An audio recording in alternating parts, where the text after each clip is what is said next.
I have. This is so funny because I can sit here now. I can sit here now. Just lost him. And then when everybody else comes, I'll sit somewhere. I don't need that. I'm going to defeat him. I know, you're so beautiful. How about, is this like the greatest moderator in the history? Greatest moderator and beautiful and taken. That's actually not true. Oh, I thought I meant Yeah, you did. That's no longer a thing. He was going to say, I thought I meant a husband. It's like, yeah, you did. And that's didn't go over for a while. Oh, So. all right, well, Unfortunately, it's what it is. So they'll all be here, but we can start, right? Yeah. From the elevator I met last night. Let me text Lisa and let her know we have you. That's so funny. No, she told me 12:15, so I was not ready. You surprised me. All right. Well, I'm here. They'll start coming. People will be here. Is there any questions while she's texting? Yeah, man. I always, what I say to my kids? The most important person is sitting in front of you. Why are you texting? The most important person right now is your bosses. You've been killed in so many films. What's it like being killed, and do you have a favorite on-screen death? Oh, that's a good question. I've been killed a lot. I wonder, like when they did Lost, Carlton Cuse said, well, we broke the character. We knew he was going to die in the 3rd episode, and we immediately thought of you. So I've had some really great deaths, but I would say the Art the Clown kill is probably the greatest experience, although nobody blew up on television before I did. So that shocked people. I did have this epiphany only recently. You guys, who likes the Rob Zombie movies too? They're so great. And I had this epiphany that these directors like to tie me to a chair, put a guy in clown face makeup, and then kill me. And I said that online, and somebody said, well, the guy, Richard Brake says, don't call me a clown. I'm like, he has a white face, he's a clown. That's like someone said, don't call me an alcoholic. Give me another beer. So yeah, I think that's a good question. What else may I answer while I'm here? I'll ask you questions if you don't ask me. Yes. That's okay, I got it now. I got a question for you, Dan, because I would really love to know about your experiences working on The Fugitive. Can we please talk, since it's a one-on-one with Dan here, not everybody, I can talk to you, I can nerd out about the things I love about Dan. This is The Fugitive, thank you, a great movie. Here's my favorite Fugitive story. One night we're doing, if you remember The Fugitive, there was a big fight at the Hilton Hotel in Chicago, and to shoot something like that, the fight and its aftermath was about a week and a half, 2 weeks of the schedule, with all the scenes at the Hilton. And one night, they take us out and shoot us, and they take Harrison and shoot Harrison and Tom and Joe, because we were all in different parts of the hotel. So you'd just be waiting there till they'd say, Dan, could you come? And then you go do your scene. So Harrison's sitting on a lens case. They have these big cases that have the camera equipment, and you're not allowed to sit on them, but he's Harrison Ford. So Han Solo's sitting on a lens case. So I think, well, I'm Harrison Ford adjacent. So I sit on the lens case, and we literally sit two guys who know each other now for 5 months because of the movie, and this is the end. And finally, after maybe 5 minutes of neither of us talking, I said, I don't know what to say to you. And Harrison Ford goes, I understand. And that was the entirety of our conversation. Because what are you going to be like, was it cold on Tatooine? Yeah, kid, that was a goddamn set. Yeah, so that's it was great. It was great. That could have been any 4 actors, and I was blessed that I was one of the 4. I love that movie so much. I live in Chicago now. I've lived there for 17 years. I'm a California girl, but I moved to Chicago. And that's a great Chicago movie, man. So many great exteriors in that one, right? Oh, yeah, terrific. Yeah, man. Any audience questions for Dan here while we got him? Private show with Dan? Yes, sir. Will you ever wear another Santa suit again in your life? Will you ever wear another Santa suit again in your life? I hope so. So do you know what you guys may not know? Please follow me online on Facebook, TikTok. I don't know if I'm there or it's there. They said they put it back. Instagram, I'm Mr. Digger. So I made a movie with my buddy Spencer Fulmer. We made a movie called Saint Nick of Bethlehem that we shot simultaneous. So I went right from the set of Terrifier in that Santa suit to my movie Saint Nick of Bethlehem in my Santa suit. And I have to tell you, I've only really technically played Santa once, and that was on Svengoolie, if you saw it. Oh my God. Yeah, I went and played Santa on Svengoolie at the same, when we were promoting everything. And Another Chicago icon. you know, another great guy, Richie Rose. I would love to play Santa Claus, you know, as opposed to a guy dressing up as Santa Claus, which is what we had in both movies. But let's say Saint Nick of Bethlehem and Terrifier 3 were on two different ends of the spectrum, just like me. So I do hope so. Yes, thank you. You had one. I was saying, is there any movie or franchise you wish you would have been killed in? Oh God, you're really obsessed with me dying.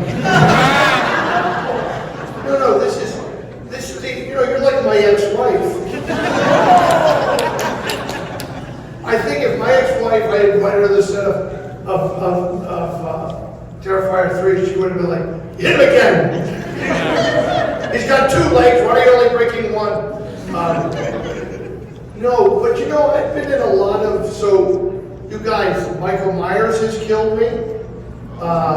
The Phantasm Sphere has killed me. Oh, yeah. Now, those 2 alone, because growing up, any of you who have white hair my age, those were our movies. Like, I remember seeing that, and seeing those movies in the theater, and you could never believe. I'm also, like, I'm in Star Wars. I'm in the Skywalker storyline, because I'm in the Jedi Fallen Order and Jedi Survivor video games. And who would have thought that if I would have turned on brothers, I'll be in this one day, you know, to some extent. Hey, how well do you guys know Halloween, the original movie?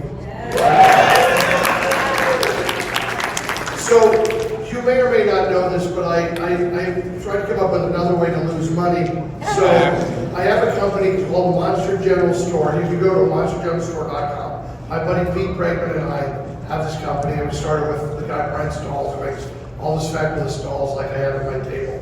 And so we did, for Trick or Treat, we did the House of 1,000 Corpses coloring book. Like, if you get it, they have it at the Trick or Treat stand. I wrote it, Pete drew it, and it's like a 1960 coloring book, but everything's nice. It's not like, God, death and murder. It's like, you know, it's nice to pick up strangers, you know. Like, everything's ironic because it's all the joke. So we also just did one for Trick or Treat for Halloween. So I watched Halloween, and they are 3 of the worst babysitters in the No, what kind of babysitters are they? The guys get banging the girl in the bed of the, like, you go, all right, we'll be back Sunday morning. And the guy comes home, honey, somebody's drank the beer. Honey, remember that guy who works at the grocery store, he plays football? I swear to God, he's hanging upstairs. Honey, when we left, do you remember someone putting a dead body and a tombstone on our bed? You know, and Laurie Strode, who's considered like the hero, the original Final Girl, she puts 2 12-year-old children of opposite sex in a bed together and locks them in a house. I'm sure they had a baby. Like, these are the worst babies. Anyway, I started thinking, and by the way, the worst doctor in the history of mental illness is that idiot doctor. Should we warn people? No, don't tell anybody. Yes. Because they'll be jumping at shadows. Oh no, we don't want them jumping at shadows. We'll just have 7 people killed indiscriminately because you didn't warn anyone that a psycho's loose. Anyway, we're stuck. That's my opinion. We're stuck. For those of you who just walked in and you're like, what the fuck? Where's the rest of the crew? They're on their way. They're getting their stuff together. They'll be here real shortly, okay? Hey, but we have one more walking in the back. Felissa, come on up.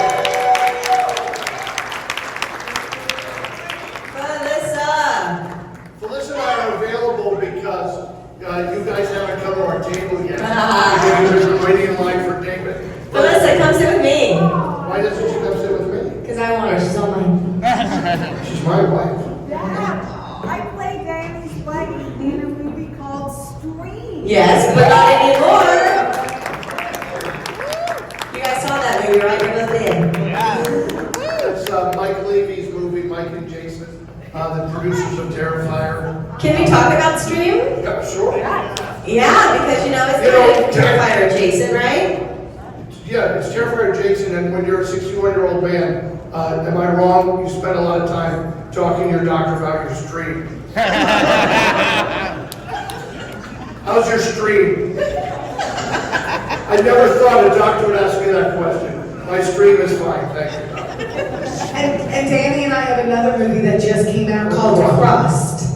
Oh, that's right. Danny's hilarious. Sean Whalen's one, right? Sean Whalen's directorial debut. There they are! Yes, thank you.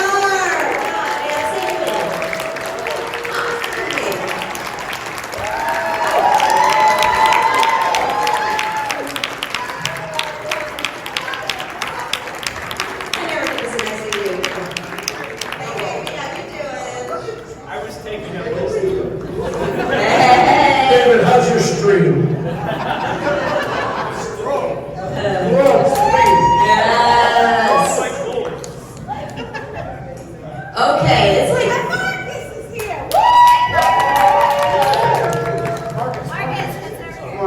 another scene. We love that. Guys, it's like Beatlemania out here for these guys. It's crazy, right? I'm so happy for you all. Right? It's really Beatlemania and honoring. Okay, so we have a lot of audience here, and I normally start by asking you guys questions first, but I want to make sure everyone has an opportunity if they wanted to ask a question, so I'm breaking my own rule and I'm throwing it out to you guys first. Does anyone have a question for these guys? Yes. Hi, icons. Oh, that's nice. So I was wondering, because I remember seeing all over TikTok last year, the Art the Clown at the mall, like fans filming him and everything. Do you guys have any funny encounters that happen at the mall when you guys were filming? Funny encounters at the mall. I can't remember. Oh yeah. Oh yeah. We told them there was a crowd at the mall. They were watching us. They were overlooking the balcony, and now it's starting to build. And he's still in makeup, so no one knows where. And so no one knows what we're shooting. So they kept asking, "Oh, what are you filming? What are you filming?" And we told them the most boring thing that we could think of to try to let them disperse. And we said it was a mayonnaise commercial. Very spicy mayonnaise. But you mean when he was in the mall later before the movie promoting this? Or like when I was scaring people in the mall? Yeah, Oh yeah, I scared people in that other mall. Right before the movie came out, they sent me out to a mall in New Jersey, in like the Spencer's, and I walked around the mall, and I scared the crap out of a lot of people. We actually had the cops called on us. It's not a Terrifier film if the cops aren't involved. The cops have always come at some point in the making of one of these films. So that happened there. I was just sitting in one of the little massage chairs out there, and there was this like lady and her family coming out with her kids, and they see me, and I just waved. That's all I did. I just waved, and she would go, "Run!" One kid, the other kids just start running, but she like picks up this other kid and just starts looking, and I'm like, what did I do? But I'm like, you're smart though. You're smart. You survived the movie because that was your instinct. You just saw me. You got the heck out of that. Take the kids and run. Yeah. Anyone else out there? This is for anybody. Talk about Damien doing kills and stuff like the rats and vomit to push you guys. Is there anything in the script that you outright refuse to do or have to be convinced to do? Ask Damien, he's right down there. I have a very great team, and they just they do everything I tell them, honestly, without questioning anything. No, I feel like for me, it's not like when I read the obvious class scene, I didn't even register what I was doing in that moment. But I mean, for me, I've worked with David for a long time and I trust him implicitly. I think when I read the first script, I didn't want to do any of it. But the thing that convinced me was the fact that I was an out-of-work actor. But I think for me, I'm always on board and I trusted Damien very much. As an audience member, though, I'm told like when I was like, don't. I'm saying that a lot. Don't do that. So even that throws me out. And I wasn't you. Ooh, he doesn't even hug me anymore. How you doing? That's fine. Okay, first, I have to shout out Daniel. I loved doing Quince when I was a kid. Oh, Quince, thank you. And second, for David, Thank you. I know Terrifier was your first movie, and I saw All Hallows Eve, and there's no comparison between you and the other Arts clowns. What makes you so expressive and talented? You connect even without saying words. So why are you so great?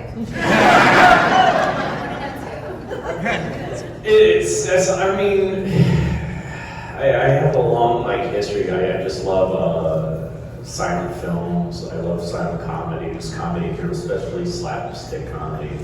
So I grew up watching The Greats, and that's how I learned. But I also realized 2 years ago where I got a lot of my mannerisms from. I thought it was just from watching all these movies, but I was at one of my cousin's wedding, and I have an aunt that is deaf. And she lip reads very well. I didn't really learn a lot of sign language because she lip reads very well. And so everything, when you interact with her expressions are very exaggerated, all of her facial expressions, her arm movements and everything. So you tend to do the same thing when you're talking to her so she can understand what you're saying to her. And I realized that while I was talking, I was like, oh my gosh, this is where all this comes from my Aunt Wanda. And I'm like, this is amazing. So I had to tell her that when I realized that. I was just like, oh, that means so much. Because she's so funny. She loves horror movies because she can't hear the music. So she gets more scared than anybody else.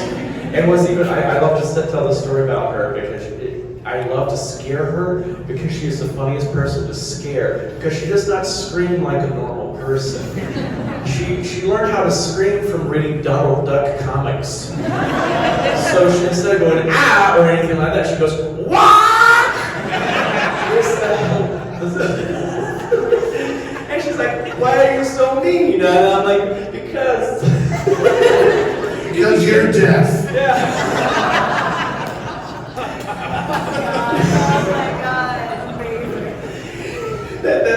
We can say that during her, she'll laugh her head off because that's how my family is. There's so many people with different disabilities in my family. My sister's mentally, physically handicapped. My mom was blind in one eye. I have, I'm on the spectrum and stuff like that. It's just we've always made fun of the unfortunate things that have befallen us in life because that's how we've dealt with it. It's instead of having those bad situations and harping on them, it's let's find the humor in it. So that's what we do. We're always making fun of each other over stuff like that. That's how I guess we cope.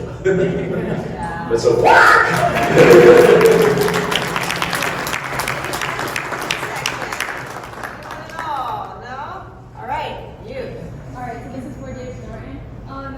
So how did you get into Ice Nine Kills, a work of art music video? How did that transpire? How did you get into that? How did that come about? I just crashed it. No, it's I met Spencer 2 years ago when he came to New York City to do their concert there at Madison Square Garden because he was a big fan and stuff like that. He invited us all out. We hung out with him for a few hours after the show and we instantly became buddies. And I always liked their videos because they do have such a great production value. They make it a movie when they make their movie, not videos. And I was like, oh my God, we gotta collaborate one day. And so it just happened. He's like, hey, I got an idea. So he contacted Damien. Damien's like, that sounds cool. And so we made the video. And what was kind of fun was like when people showed up for the making of the video, they didn't know Art the Clown was involved in it. So I come walking out, and there's this whole sea of extras there, and they just thought they were there for just another Iceman Kills video. They're like, oh my God! And then I started talking, and I ruined the magic. So. I saw another hand somewhere over here. Yeah. Are we going to get a backstory for Art in number 4? It's possible. I have no idea what Damien's writing, but I think he is going to tap into a little bit more of Art's origins in this one. And I'm curious if Jonathan's going to show back up in 4 because we don't know if he's really dead or not. And I also want to know from all the people you killed up there if they laughed as hard as I did.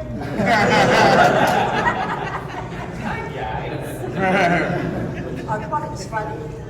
Yeah, we laughed. We laughed. Oh my God, my death is hilarious. And then I came back. Well, once you watched it, it was funny. Watching his facial expressions. Oh, yeah. Oh, while he's killed? Yeah. He's pretty scary. Oh, there was a funny moment though that we definitely did laugh. Oh, okay, so, because this is where I call myself Fart the Clown. Oh. I was remember filming, yeah, because this is when I'm coming down with the club, and I was rearing up, and I was all, and I was like, and I was hoping no one heard it. But at the time, I hope no one heard it, and then I just hear everybody just start laughing, she's down before I cackling. I'm like, I am so sorry. It's the beef tips. Those beef tips that we had for dinner That was the scariest part of the movie. But you know, it's a very good set. It's a very good set. Like Damien and the Levies, it's a good set. I have found, and we had a great time doing what we did. And he's a great guy. And I think you just hit on something. I'm very intrigued. I'll bet you if you went back and looked at all those guys that you adore and love, they were probably all, if there was a spectrum, then on the spectrum. Like to be able to do all the things they do. That'd be an interesting thing to look into. But it's always a good set, and it's a light set, and that's the greatest gift for an actor. Is even if you're doing this kind of thing, it's not like, okay, we're killing you. I made a movie where a girl had to die in a hospice, and you know, for 2 days nobody really joked because it was awful. But when we're cutting ourselves up and getting bludgeoned and raping ourselves with glass, it's funny. Actually, David was my eyeline for that. We were definitely not laughing. David was actually disgusted when I was doing that. Awkward. But that wasn't my death scene. That was another death scene of something else. No, in the first movie, when David was supposed to be over me and he was eating my face, we didn't have many takes because if you get the blood on your face, it then stays. It's hard to get off. And I remember you were standing over me, and I was like, I can't fucking do this. And David, please do not be in my face right now. I was laughing so hard. Yeah, David was actually getting upset with us. Yeah, we had the giggles. We always do though. I just started doing my silly voices and everything. I was like, oh yeah, you got some delicious things.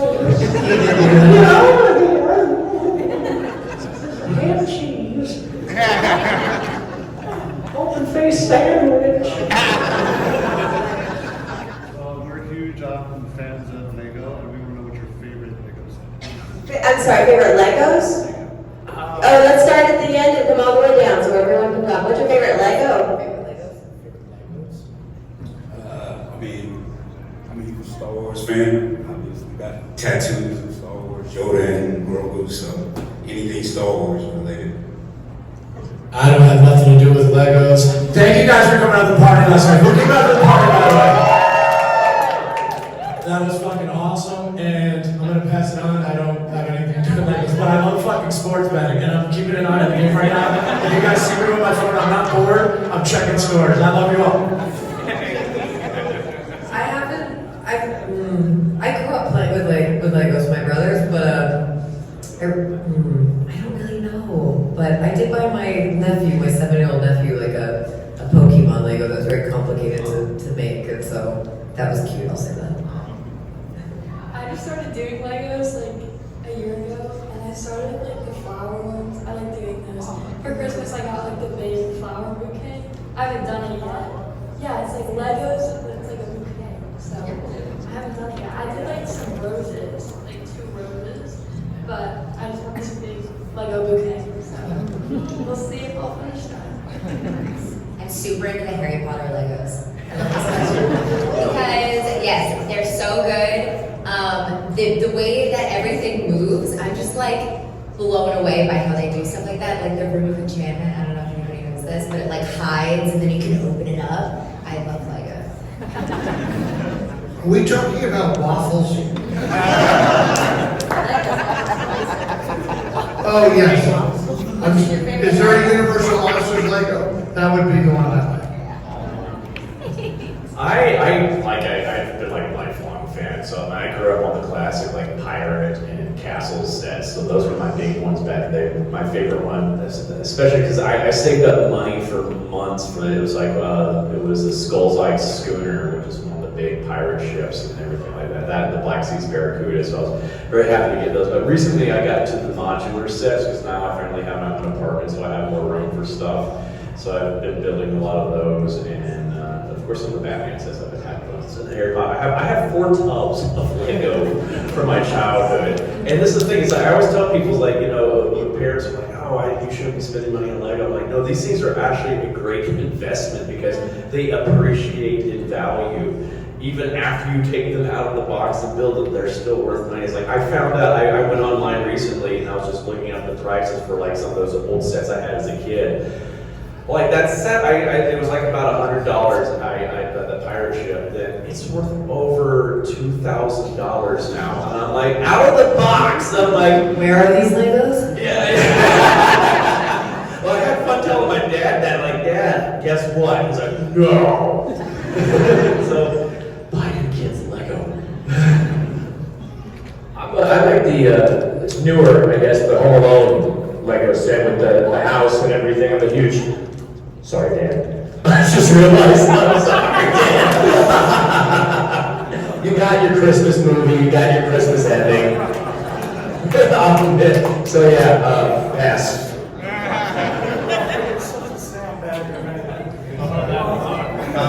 Felissa, what's your favorite? Yeah, those Legos are really cool when you have a lot of kids and those suckers are everywhere. The best Legos are the Legos that are back in the box that you can't step on. We've been Korean War Stephen Dennis. Thank you.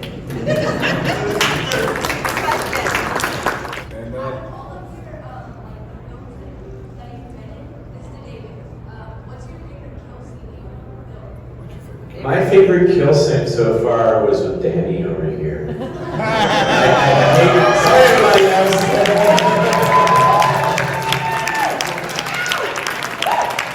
I had so much fun with it. Plus, I think it's such a fun, creative kill, and it's like, because it's like I felt like a Batman villain in that when I'm freezing the guy and making him into a human snowman. And what I don't realize, like, we actually were going to go even further with it. We just literally ran out of time with that kill scene. I was not just going to stick the carrot in his nose. I was also supposed to take 2 things of coal, light them on fire, and shove them into his eye. But we ran out of time. But still, it looked so cool. No pun intended. But we had so much fun, too. Yeah, Clint and Brett, the whole entire scene is my favorite scene I've filmed so far in this. It's like we just played for several days, and like Damon's even like, yeah, I have this script here, but you guys just do whatever. Do what you do. And like Danny, he's great at just coming up with things, and he knows how to like be a great scene partner and throw you the joke, and he's just constantly coming with some great dialogue, and he'll just give me so many things to work with. And I loved it. It was so much fun.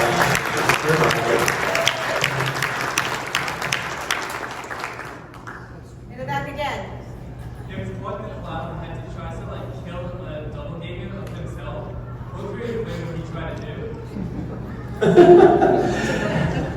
That would because I don't really want to go into detail with that because I've had this idea for a kill scene that I want to do ever since the first film that's based on something from a Marx Brothers film, from Duck Soup, and I would love to do that variation of it, so I don't want to go into detail about what I would have to do with that scene, but there's something I do have in mind if a situation like that came up, and I think it would be really fun. But I don't want to spoil things, just in case Damon finally implements it. I saw a hand in the back over there, yeah. Amazon sales just went up with Duck Soup in an hour. Yeah. Thank you, Marx Brothers. Well, first, I want to say thank you all of you guys for being here. We love you, and I know I have to be for everybody. And my next question is for David. Since you are art and embody it perfectly, if art could speak, what would his first words be? Fuck.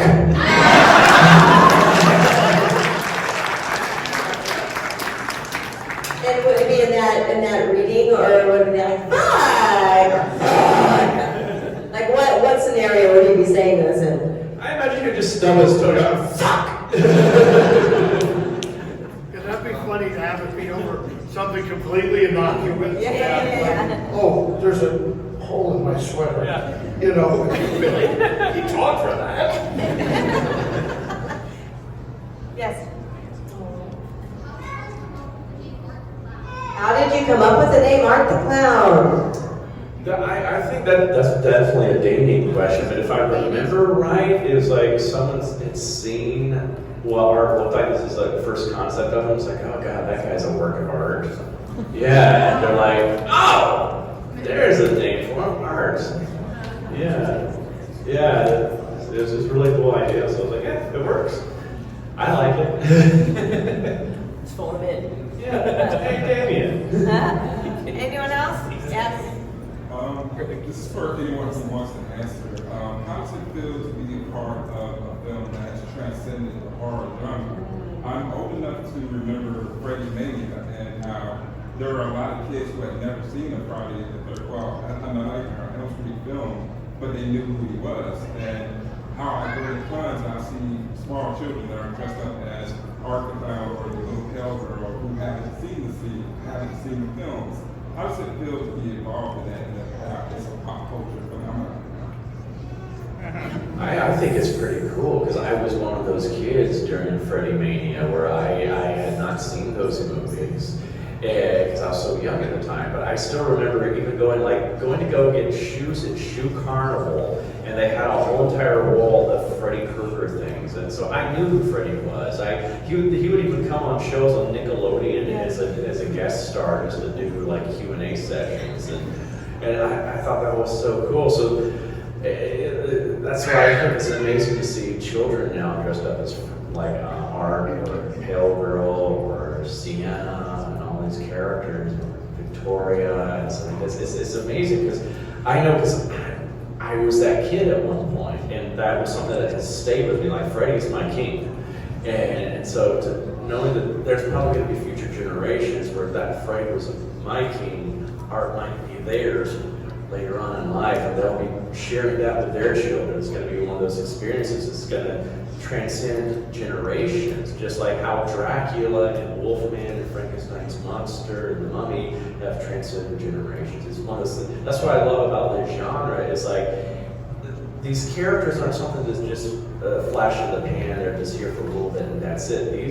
These characters, even after the actors that have played them are no longer with us, they keep going for generations and generations and generations. So to be a part of something like that's pretty special, I think.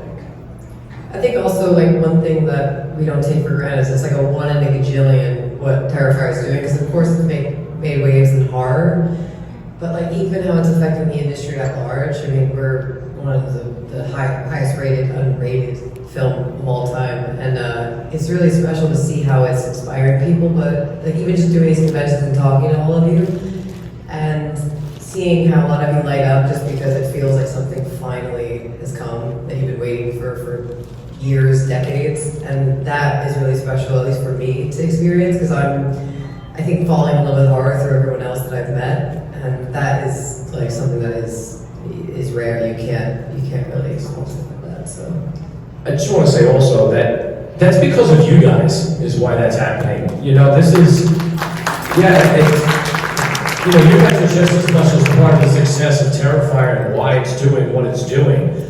You know, because we can obviously make these movies and Damien could create these films and, you know, if an audience doesn't find it or see it, then it's kind of dead in the water and, you know, and that's it. So, you know, thank you to you guys for sharing it, spreading it, talking about it, and showing your kids and your friends and different, you know, family members, whatever, and just enjoying what we do because we wouldn't be here if it wasn't for you guys. I gotta say one thing too, please, let me jump in here. Look what Terrifier's led into also, like, we just got to see Screamboat the other night, and it was fucking awesome. Who saw it? It was fucking awesome. Steve shot it, Mike, David was awesome, and look what it's growing into, all these other movies that's like from Terrifier to growing and growing and growing, and Kaylee's, give the accent, do it. What are you talking about?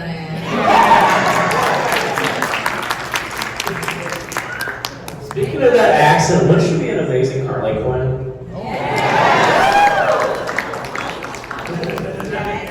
Just say it. David, you've gotten to play Mickey and Grinch so far. Is there anyone else like an iconic character like the killer? I mean, who else? But I think another one that I think would be fun to reboot is, or bring back and do it like a comic book version of it, was The Mask. Because the original Dark Horse comic version was very violent and gory and bloody, and I think maybe not do it as a movie, but do it as a series, because in the comic series, different people took on the mask, and so you had different versions of that character depending on their personalities. Like Stanley was pretty much a sadistic killer, but then eventually Callahan takes over and he becomes like the more heroic Mask, which is cool. So I think that would be a fun character to bring back somehow. All right. So I have a question for each of you before we wrap this up, and then you can go and see them at their table and get some more cool merch. Okay, let's start with Felissa this time. Felissa, kind of non-art related, but it could be if you want it to be. Can you tell me something important that you've learned on a set, Amy set, that you still carry with you today? No, I cannot. I'm sure you can. I would have to say, having been on a few sets, Just a few? Just a couple.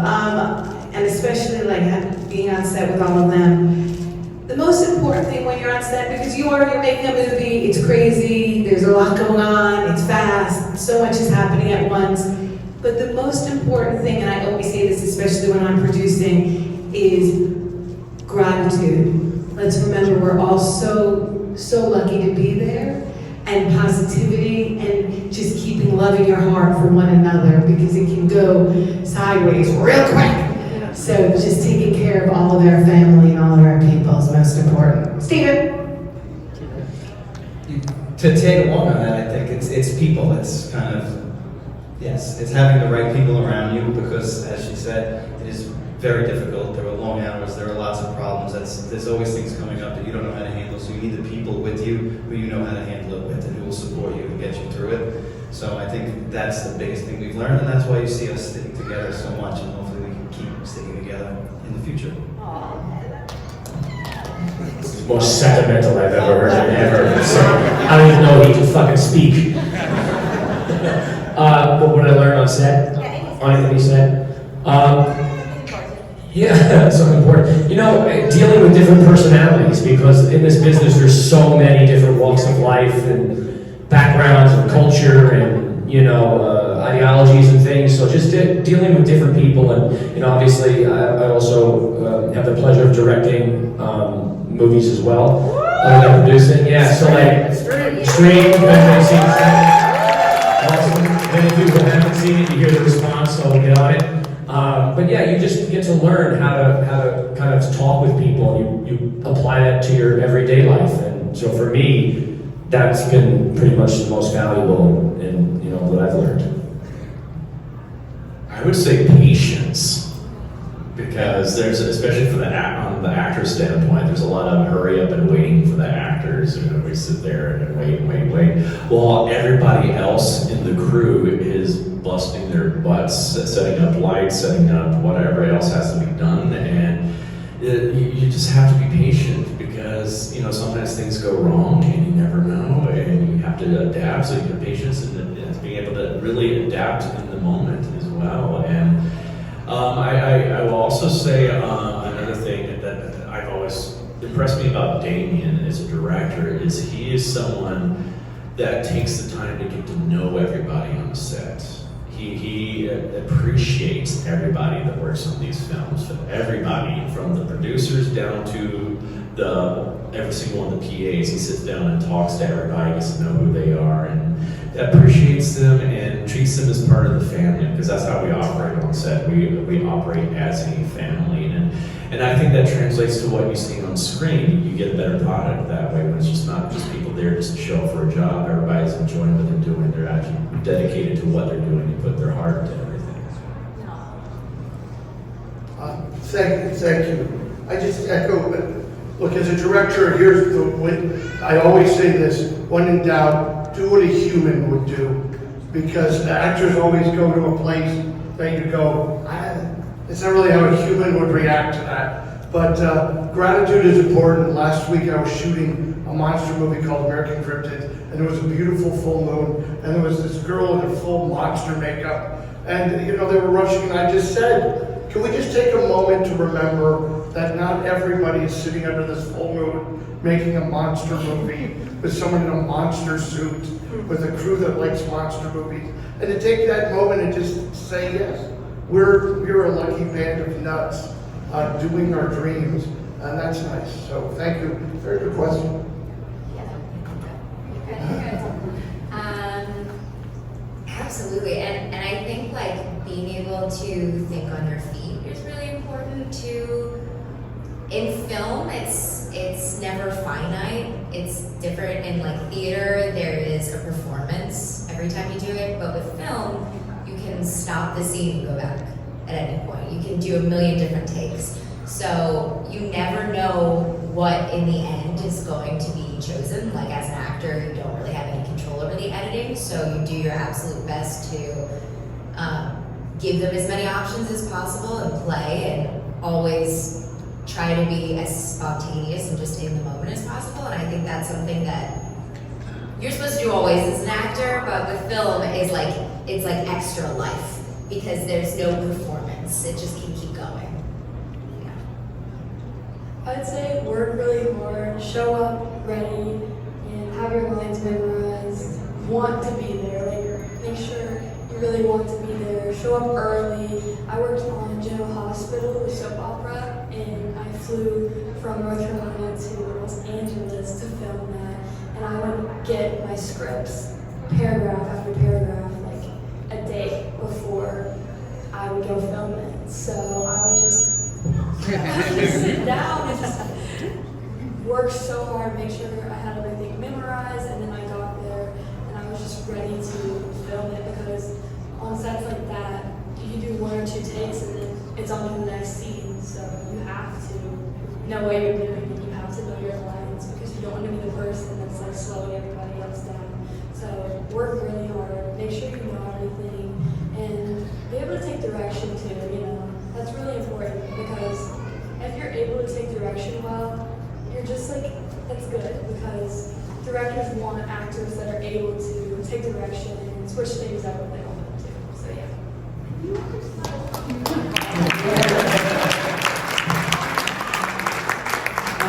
I agree in second, triple, everyone from gratitude to collaboration to being prepared. I would say that the greatest lesson I've ever learned is really just by watching Damien.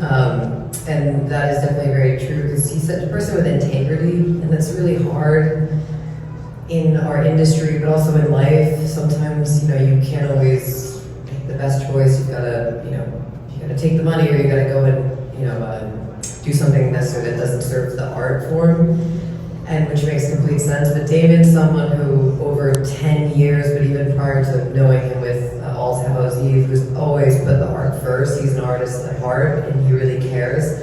And he's had so many opportunities that he's passed and made his life hard for a few years just because of the work, and he's kept us all together when he could have been recast and gone to Hollywood. So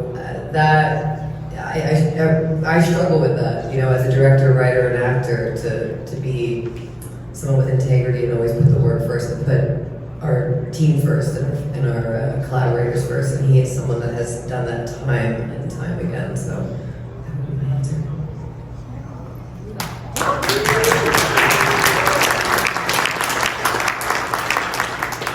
I will make this quick. I just want to say it's the memory. When I was on set, you know, I had a small little scene, but it was, Jesus, fucking people are walking out in the middle of my promotional speech. Fuck off!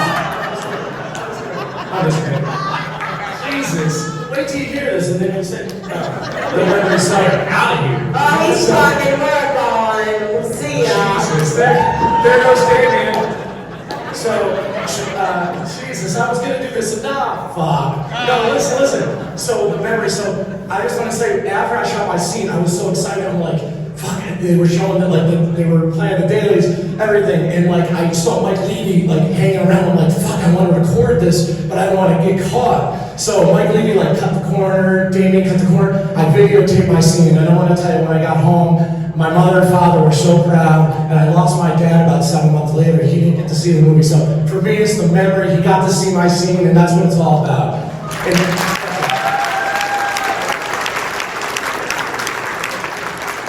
to be surrounded by all these amazing people is what it's really all about, and I love you. Are you crying? Oh. I love her so much.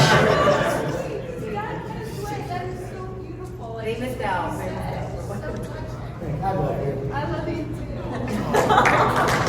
I bet those people walked out really feel like this. I was waiting for the joke. I was going to yell at you for taking the footage, ask you for it back, and as I'm about to come in, you're like, yeah, then my dad died. I got to show him, like, fuck. Sinking in my chair. Before Marcus goes on, you already brought up Home Alone. Why not talk about my dad? Go ahead. So like Greg, I'm going to share a personal experience, and this has changed my life. I met these guys at a convention a few years ago. We hit it off. They got me into the game with Terrifier 2, but what I learned the most is when you find good people, crew, cast and crew, that are loyal to the project, are loyal to each other, the collaboration is just seamless. I mean, it's challenges on set, but just to see how they adapt and overcome and trust each other and get the job done, and everybody is having fun. It's just a beautiful thing to watch. And I will say for Stream, I mean, these guys, they took care of me. I was in the hospital for 2 months with COVID and went straight to set, and they looked after me. And for the rest of my life, I'll forever be loyal to them for that. So.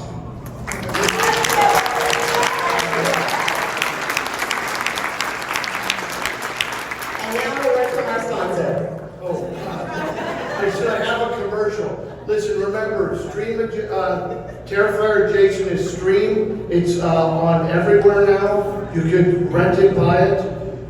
Green Boat comes out. We saw it the other night. It's fantastic. He's fantastic. She's fantastic. The cast and crew is fantastic. We have been divided up. If you want to meet us, it's been a little hard because we're in a room off to the side, and people think you have to stand in a line to get to the room. You stand in a line for David or for you, Sam, but you can just come into the room and meet us, and we are doing a Sunday special. So come to the table and find out what it is. I'm also headed out, guys, so I will not be at my table. So if I didn't get to meet you, I hope to meet you in the future. Yeah, I got a Thank you, future Sam, flight. for coming. Thank you. Okay, the cast and crew, don't go anywhere. Let's take a quick photo. Let me have you, Steve, Marcus, Rick, sit at the front of the stage. The rest of us will stand behind you for a photo. And Mike, maybe you and just so we can. You know what's interesting? I wondered why we all got COVID on stream. That's not really true. I never had it.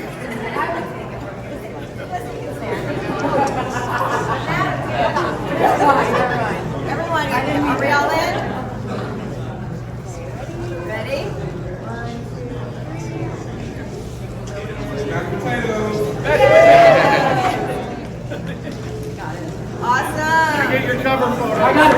yeah, girl. Now do it. Yeah.